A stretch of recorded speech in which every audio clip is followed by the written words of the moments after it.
Hi, good day to everyone. My name is May Gado from Legazpi City and a member of MMM.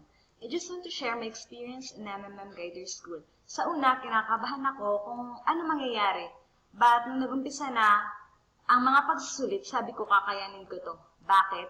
Gusto ko po na marami pa akong malaman about MMM.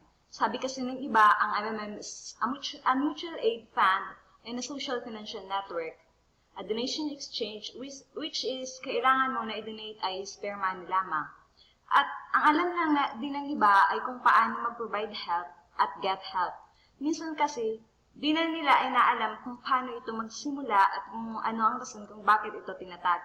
So masasabi ko, dahil sa tinuro mo circuit, mas nadagdagan ang mga kaalaman ko tungkol sa MMM. Mas lalong napalawak ang kaalaman ko. Sa mentor circuit, may heartfelt thank you for being our teacher. Mas marami na akong mababahagian ng tungkol sa MMM. Thank you so much din sa aking mga kagrupo na sina Kuya Michael Chi, Kuya Jed, Kuya Noel Bron, Joven, Risa, Kate, Dana, Julius, Cecilio at iba pa. Thank you so much. So we need to keep on sharing our knowledge in MMM. Together we change the world.